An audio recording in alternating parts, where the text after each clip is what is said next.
Javi. Como veréis, mi tesis está clara respecto a que de entrada sostengo que no existe una lengua madre. Mi tesis se centra en el principio de la evolución humana, donde, como dice Noam Chomsky, nacemos preparados para hablar. La realidad de la aventura humana se inició con el salto de los homínidos al final del periodo geológico del Plioceno, alrededor de 2,5 millones de años atrás. La encefalización humana fue consustancial con la adaptación del instinto a la observación, de manera que la evolución cerebral desarrolló el pensamiento. Al establecerse las raíces del árbol genealógico de la humanidad, el hecho de la evolución es la constatación de un origen común que llevó a los homínidos a la humanización de los iguales. En distintas comunidades se implantó el principio de compartir en familia, desde los alimentos hasta los conocimientos útiles para la supervivencia del grupo.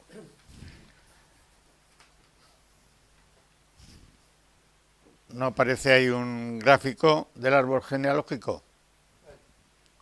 Bueno, ese árbol que se plantea ahí, hay una evolución desde el Homo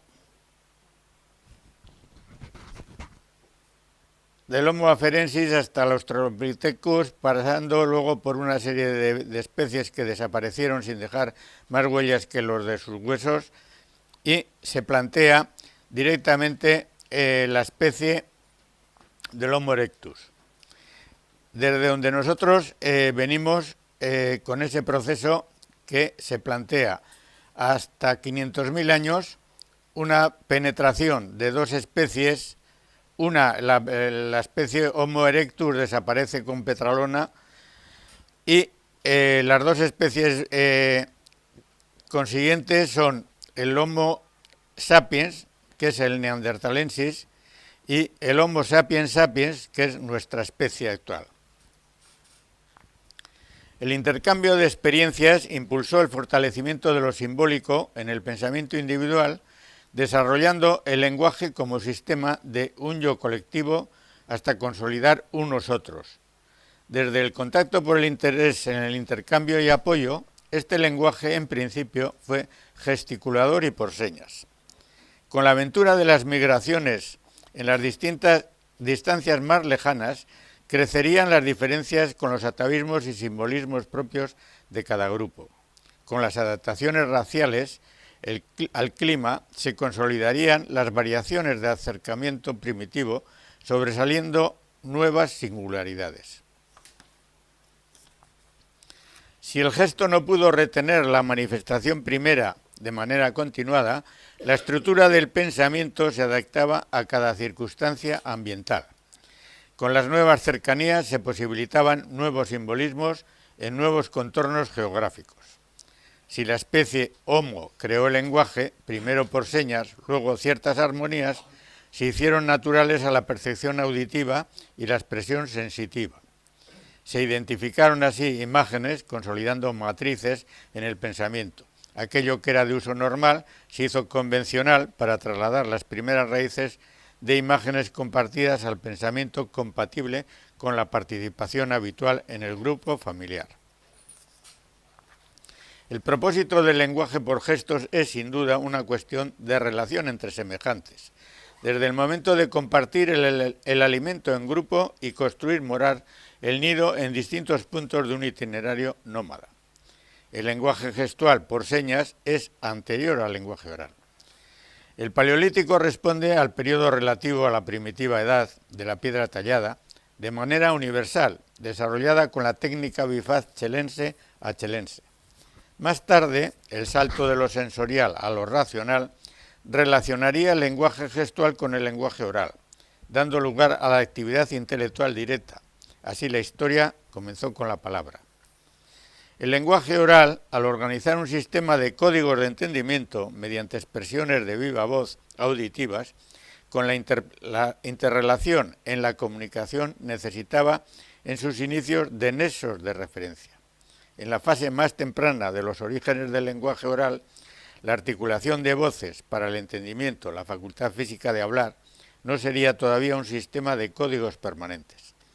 Este periodo de desarrollo del lenguaje oral, desde el inicio, cabe entenderlo de balbuceo oral, monosílabos simbólicos, ayudándose de la capacidad gestual para comunicarse.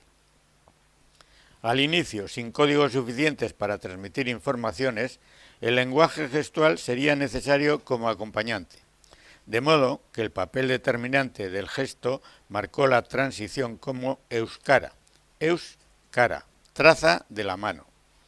En los orígenes, por su extensión en el hemisferio norte, junto al conocimiento de la situación relacionada, se harían necesarios los gestos indicativos, la mímica y la intensidad en la entonación. Es evidente que desde la definición de la lingüística y el objeto de su estudio, con una considerable complejidad por la cantidad de lenguas vivas y extintas, el principal problema en el presente radica en el conocimiento de la fonética y fonología antigua y moderna con la semántica propia de las variaciones. Aquellos útiles propios para la supervivencia, tanto instrumentales como racionales, son el hito donde debe situarse el tránsito de la evolución. Desde la migración emprendida en África, el control del fuego era parte del conocimiento humano. Como especies emergentes en el hemisferio norte, corresponden al largo camino recorrido desde la condición de arcantrópidos, Homo erectus, a paleantrópidos, Homo sapiens neanderthalensis. Los primeros corresponden a los registros proporcionados por los fósiles de Mover, Aragua, Atapuerca, Becerosos, Acid, Vilcingaven, Esuga, Petralona, poseedores de industrias pétreas de arcaicos con escasas bifaces, útiles achelenses. Los segundos se reconocen por los hitos de Fontechave, Luchet, Bianch, Soascombe, Crapina, Neandertal, Senseser, con el dominio de la técnica musteriense. La ubicación de los primeros se localiza en la segunda mitad del Paleolítico inferior. La especie del Homo sapiens neanderthalensis se hace sobresaliente precisamente al finalizar el Paleolítico inferior y durante el Paleolítico medio hasta desaparecer a comienzos del Paleolítico superior. Existe una cronología acreditada por los útiles musterienses que permite fechar la presencia del Homo sapiens neanderthalensis en el hemisferio norte al comienzo del período interglacial, hace 130.000 años BP. Desde su convivencia en comunidades nómadas de cazadores-recolectoras, el Homo sapiens disfrutó y compartió un periodo de bonanza de 60.000 años, hasta el cambio climático radical al comienzo de la cuarta glaciación Burr. La vida del Homo sapiens neanderthalensis, al finalizar el periodo interglacial, sufrió las condiciones ambientales que se extendieron por el hemisferio norte. Para la teoría de naturaleza antropológica, según mi acercamiento al tránsito y evolución humana, nos situamos en las adaptaciones al medio físico desde las realizaciones culturales de la misma supervivencia, pasando por comprender el rigor climático que se inició hace 70.000 años. Una fecha más cercana durante el Paleolítico medio, donde la resistencia por supervivir tras el periodo de bonanza de 60.000 años obligó a buscar el abrigo de los refugios cársticos del hemisferio norte. Primero, las propias comunidades de Homo sapiens y alrededor de 45.000 años BP a grupos de emergentes Homo sapiens sapiens, introduciéndose en nuevos horizontes hasta los límites septentrionales. Así debió ser como ambas especies convivieron por un periodo no menor de 15.000 años en los respectivos nichos ecológicos y culturales de su propio aislamiento en el hemisferio norte. El mapa del nicho ecológico y cultural occidental del hemisferio norte a partir del Paleolítico medio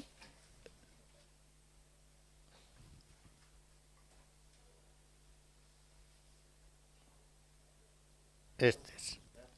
Sí, eso es en realidad todo lo que podría ser el carácter propio de ese refugio como parte central, aprovechando el hecho de que la geografía protegía a través de la Gran Cordillera una zona más templada en el entorno de Les Seychelles, las zonas donde se protegía toda la especie.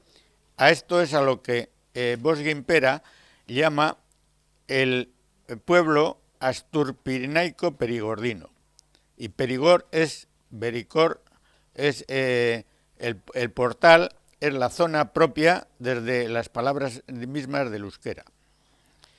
Lo que hace sobresaliente a la especie del Homo sapiens neanderthalensis, según establece la arqueología, es el momento de aparición de la técnica musteriense, aunque no pueda determinarse el momento de su aparición con exactitud.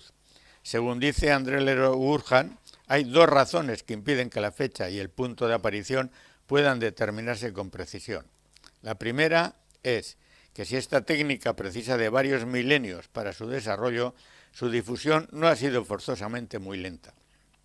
Importante aspecto este de la transmisión y propagación de la técnica instrumental más avanzada, el levalloiense musteriense, dentro de una serie cronológica para su desarrollo, cuya expansión fue rápida, entendida en varios milenios. Así, la aceleración del progreso cultural y técnico se sitúa a escala universal con la singular evolución del utillaje instrumental de la especie Homo, desde la más primitiva técnica achelense, iniciada hace 500.000 años. André Lerroux-Gourhan dice: si supusiéramos suficientes 5.000 años para poner la técnica levalloiense a punto en Europa, en Asia Menor y en África septentrional, sería preciso descubrir un medio para fechar con algunos siglos de aproximación, para emprender el trazado de las vías de difusión. Sin embargo, no conocemos todavía este medio. Entramos así en la segunda razón, siguiendo lo que dice André Lerroux-Gourhan, hace aún más hipotética la determinación del lugar de aparición.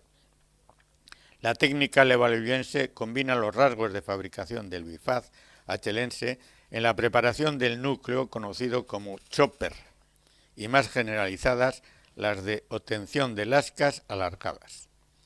Por consiguiente, existen amplios antecedentes en el Paleolítico inferior y los pseudo-levalloienses o proto-levalloienses que se pierden en el pasado lejano, donde el problema de la determinación cronológica se plantea aún más oscura.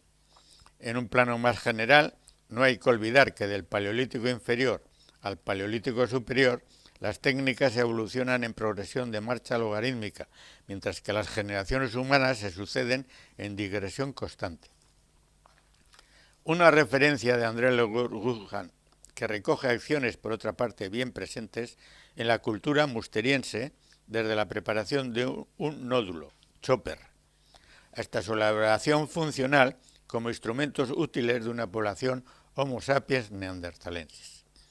Las mismas gentes que desarrollaron la técnica levalloiense musteriense desde la fractura del nódulo conocido como chopper, chop, golpe, chopper, a punto de golpe. Eso es euskera. Azcue, en la morfología vasca, sostiene que ar o er son afijos adverbiales de tiempo. En los dialectos de Navarra-Garaya y de Lapurdi se usa el sufijo ar pospuesto al infinitivo nominalizado para denotar la idea a punto de. Sus ejemplos son ilchear, a punto de morir, lerchear, a punto de estallar. En los mismos dialectos y en Navarra se usa quizá más er, pospuesto al mismo infinitivo. Egiter, a punto de hacer, erraiter, a punto de decir, ilcher, a punto de morir. Con la forma erne, la primera excepción, brote tierno. La segunda acepción es despierto, listo, vigilante. Como sustantivo pleno responde a su origen muy antiguo.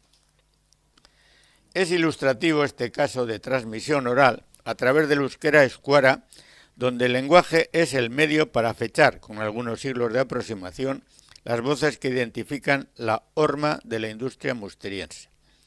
La preparación del molde de piedra, con sus características para aplicar la técnica levalloiense musteriense, se iniciaba con la identificación del nódulo apropiado conocido como chopper, a punto de golpe. Hasta el presente nos ha llegado la asociación que sostiene el término chopi en Guipúzcoa, chupi en Vizcaya, golpecito dado con la mano, de manera que chopi egin en Vizcaya es golpear. Los términos propios del pasado remoto reflejan la identificación necesaria del material para el trabajo que revolucionaría la técnica instrumental con el progreso que proviene de hábitats al aire libre. Nada menos que en unas condiciones medioambientales dadas durante el periodo interglacial en el hemisferio norte, en lugares abiertos de clima templado donde se extendieron comunidades paleoantrópidas Homo sapiens neanderthalensis. El lenguaje oral, desde el balbuceo inicial, siguió su desarrollo histórico, que se expandió con el Homo sapiens neanderthalensis mientras se mantuvo el periodo de bonanza climática, 130.000 hasta 70.000 años BP.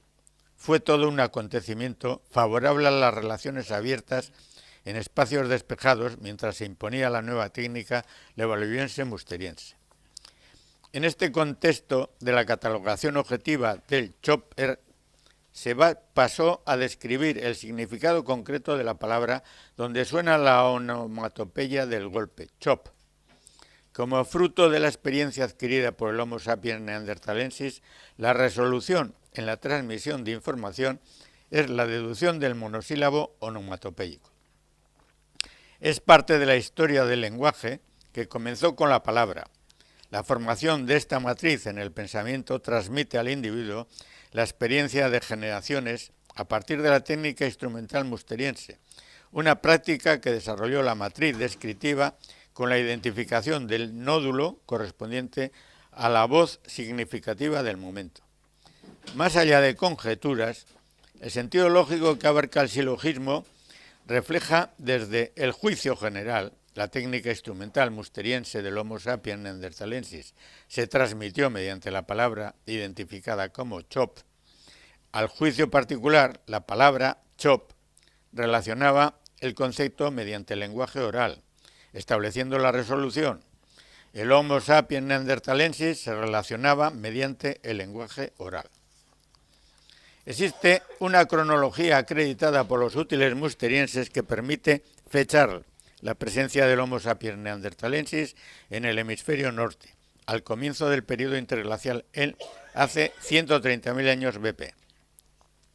Desde su convivencia en comunidades nómadas de cazadores-recolectoras, el Homo sapiens disfrutó y compartió un periodo de bonanza de 60.000 años, hasta el cambio climático radical al comienzo de la cuarta glaciación Bur. La vida del Homo sapiens neanderthalensis, al finalizar el periodo interglacial, sufrió las condiciones ambientales que se extendieron por el hemisferio norte. Para la teoría de naturaleza antropológica, según mi acercamiento al tránsito y evolución humana, nos situamos en las adaptaciones al medio físico, desde las realizaciones culturales de la misma supervivencia, pasando por comprender el rigor climático que se inició hace 70.000 años. Una fecha más cercana durante el Paleolítico Medio, donde la resistencia por supervivir tras el periodo de bonanza de 60.000 años obligó a buscar el abrigo de los refugios cársticos del hemisferio norte. Primero, a las propias comunidades de Homo sapiens y alrededor de 45.000 años BP, a grupos de emergentes Homo sapiens sapiens, introduciéndose en nuevos horizontes hasta los límites septentrionales. Así debió ser como ambas especies convivieron en vecindad y cercanía, por un periodo no menor de 15.000 años. Durante el Paleolítico Medio compartieron conocimientos y lenguaje. Así se comprende la vitalidad del sustrato paleoártico en los respectivos nichos ecológicos y culturales de su propio aislamiento en el hemisferio norte. Una fortaleza de las matrices originales del lenguaje oral sostenidas por el euskara escuara con el sentido espacial de su permanencia. El propósito del lenguaje por gestos es sin duda una cuestión de relación entre semejantes desde el momento de compartir el alimento en grupo y construir morar el nido en distintos puntos de un itinerario nómada. El lenguaje gestual por señas es anterior al lenguaje oral. El Paleolítico responde al periodo relativo a la primitiva edad de la piedra tallada, universalmente desarrollada con la técnica bifaz chelense a chelense, 500.000 años. Más tarde, el salto de lo sensorial a lo racional relacionaría el lenguaje gestual con el lenguaje oral, dando lugar a la actividad intelectual directa. El lenguaje oral, al organizar un sistema de códigos de entendimiento humano mediante expresiones de viva voz auditivas con la interrelación de la comunicación, necesitaba en sus inicios de nexos de referencia. En la fase más temprana de los orígenes del lenguaje oral, la facultad física de hablar, la articulación de voces para el entendimiento, no sería todavía un sistema de códigos permanentes. Esta fase de desarrollo del lenguaje desde el inicio cabe entenderla de balbuceo oral, monosílabos simbólicos, ayudándose de la capacidad gestual para comunicarse. Para transmitir informaciones sin códigos suficientes en los orígenes del lenguaje gestual sería obligatorio como acompañante, de modo que el papel determinante del gesto marcó la transición como euskara, euskara, traza de la mano. En los orígenes serían necesarios los gestos indicativos junto al conocimiento de la situación relacionada, ayudándose con la mímica y la intensidad en la entonación. Esto que dijo Barandiarán ha sido así conforme avanzaba y progresaba el lenguaje oral como sistema, porque las palabras como conceptos descriptivos de imágenes sugeridas como exclamación propia de relaciones entrelazadas se corresponden con el sentido primero de matrices directas. Matrices que dieron sentido, desde el mismo significado de las imágenes, a un sistema de códigos permanentes en el pensamiento para la expresión del lenguaje. Las estructuras lógicas del sentido léxico del pensamiento con el idioma, Azcue las explicó en Morfología Vasca. Entre otras figuras se puede encontrar la terminación era, quera, más antiguo, como sufijo derivativo de tiempo expresando el momento que se explicaría la accepción de euskera, momento de la mano. Más adelante, entre los afijos adverbiales de modo, recoge ara, en la página 232, a modo de, y en la página 245, entre un grupo heterogéneo de afijos adverbiales, analiza el sugerente cara, utilizado por los dialectos de Benafarroa, Suberúa y Arroncari, palabra que nada tiene que ver con el diminutivo cara, muy usual por otra parte, pues es un sustantivo que proyecta una imagen, su propia matriz. No es gratuito, por lo tanto, establecer la noción del conocimiento de un estudio donde el elemento oral de la población de Homo sapiens, de la especie neanderthalensis, fuese más vacilante por su capacidad gestual con una comunicación por señas. Es donde tomarían sentido estos aspectos importantes manejados como hipótesis de la lengua primigenia de la humanidad, donde se manifestarían los fundamentos de la semántica con sus variedades. Otro mapa que está las localizaciones de refugios.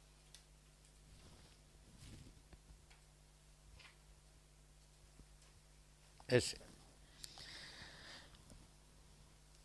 El mapa representa, con una línea y con una lectura en blanco, región cubierta por los hielos durante la glaciación Bur, que comenzó hace 60.000 años.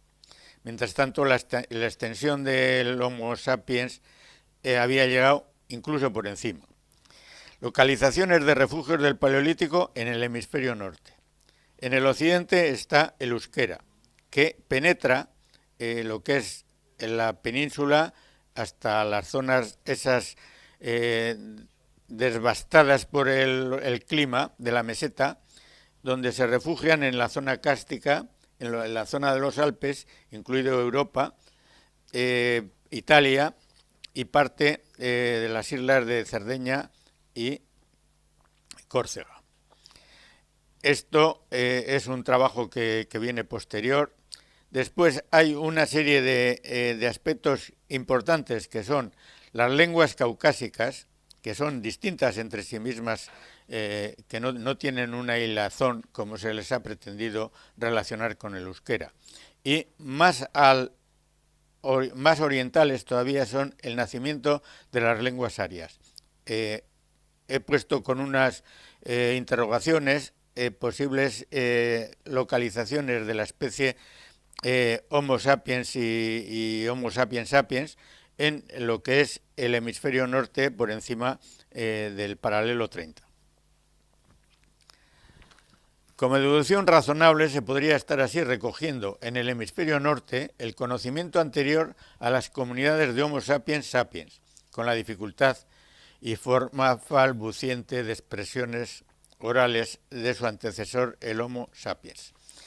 Mientras, por otra parte, dispondríamos de la noticia transmitida mediante una relación de vecindad más que de parentesco, con formas de la lengua común para ambas especies, la lengua paleoártica. Relación mantenida incluso antes de que evolucionara desde la traza de la mano euskara hasta la solidez de descripciones renovadas en un vocabulario utilizado oralmente al modo de la mano, esku-ara. Puede parecer esta afirmación sobre tales palabras demasiado contundente y hasta una conclusión precipitada. Sin embargo, puesto que euskarri se comprende desde euskarri, relación aislada, como agarradero, asidero, apoyo, traer de la mano como euskor, en relación aislada, propenso a sostenerse o bien propenso a agarrarse por medio de la mano, eus es el anclaje anterior a esku. Ambas matrices son palabras que demuestran la importancia de la imagen de la mano asociada al pensamiento original y a la propia evolución del lenguaje. Son el eco renovado de la acción de la mano. Eusla y su variante eusle, sostenedor, el que sostiene, son también palabras compuestas donde la raíz eus recoge los sufijos la y le en su condición de elemento relativo, o bien como en Vizcaya, agente de verbos infinitivos primitivos en el primer caso y como sufijo derivativo que denota al agente en el segundo caso. Euspen, sostenimiento, euspen, relación aislada, donde el sufijo derivativo de nombre verbal significa acto. La etimología de eus, según Azcue, está clara y se localiza en el euskalki más occidental, tanto de Vizcaya como de Guipúzcoa, modalidad variante de euchi en los derivados. Estos procesos permiten profundizar en el vocablo eus, que no puede ser una raíz perdida de un verbo conjugable porque la acción del verbo es posterior a la imagen del sustantivo. El verbo euchi en Nafarroa, Garaya, Vizcaya y Guipúzcoa significa asir, agarrar. Y además en el euskalki de Vizcaya se convierte en imperativo, toma. Y en el euskalki de Nafarroa significa dale tú. En cualquier caso, el significado directo se comprende como lo que son acciones de la mano. Así, el vocablo eus adquiere un sentido propio que indica que es lo mismo que esku. Es una raíz explosiva que surgió en la relación presencial de proximidad, extendiendo la mano en tareas de distintos órdenes de actividad. Sin duda, podría tratarse de una voz del balbuceo original de una estirpe de calidad humana. Luego, un mecanismo de contracciones en aglutinación llevaría desde la imagen de la mano esku y relación aislada, mano tú, a entender la acción que conlleva la metátesis de lateralidad de régimen dativo euchi. Dicho todo lo anterior, como introducción a la tesis que sostengo, donde los orígenes del lenguaje oral en el hemisferio norte deben clasificarse como paleoárticos, el euskera escuera contiene el discurso y el pensamiento de la antigüedad de la lengua. Con seguridad, que más de uno ha desconfiado de la sencillez que sintetiza el atrevimiento de pensar en escuara o euskara, para llegar a la conclusión de que con la palabra se trata de comunicarse construyendo frases coherentes con el gesto de la mano, esku-ara, a la manera de la mano, del gesto anterior. Antes de profundizar más en la conclusión a la que se llega, merece reconocerse si la propia voz esku es, en la memoria del idioma, tan radicalmente antigua como para pertenecer al periodo de la significación primera. Por todos los razonamientos expuestos, donde se dice que es lo mismo escuara que euskara, está la naturaleza y el origen de su conformación en el pensamiento de las antiguas gentes que poblaban Euskal Herria o Euskualerria. Del lenguaje gestual primitivo del Homo sapiens neanderthalensis y sus primeros balbuceos monosílabos, en el origen del lenguaje oral surgió el simbolismo de imágenes como función para el desarrollo del habla. Con la aparición del Homo sapiens sapiens hace ahora aproximadamente entre 45.000 y 40.000 años en los nichos del hemisferio norte, se estableció el puente de comunicación e intercambio durante 15.000 años. Lenguaje que tuvo un cambio cualitativo en función de las nuevas capacidades que se produjeron de manera universal y generalizada en las distintas poblaciones de gentes y razas de todos los continentes. Con la aparición de nuestros antepasados directos, la especie emergente en el nicho ecológico y cultural más occidental del hemisferio norte, el criol de la lengua paleoártica fundió la masa de conocimientos simbólicos como instrumentales. En este periodo, con un nuevo salto de la evolución, el poder del habla, escual, euskal, se hace sonoro. Las ideas reproducen imágenes oralmente con toda la fuerza descriptiva que se une en la acción de la propia actividad de las gentes de la comunidad. En este preciso momento se identifica entre sí el propio pueblo con sus orígenes por la lengua y su continuidad en las experiencias que ha ido adquiriendo desde un hondo conocimiento de la geografía, su territorio y sus recursos. Unas enseñanzas que ayudaban a comprender las leyes de la naturaleza que traen las estaciones invernales, la exuberancia primaveral, la época estival, la serenidad otoñal, el propio ciclo de la vida. Todo un bagaje cultural donde se incluye el valor de la asociación y el esfuerzo mutuo con la participación individual, colaborando, compartiendo y ayudándose en el grupo familiar, en la comunidad de gentes, para ampliar su seguridad y cooperación. En este momento de conciencia colectiva de la propia identidad nació Euskal Herria o Euskal Herria.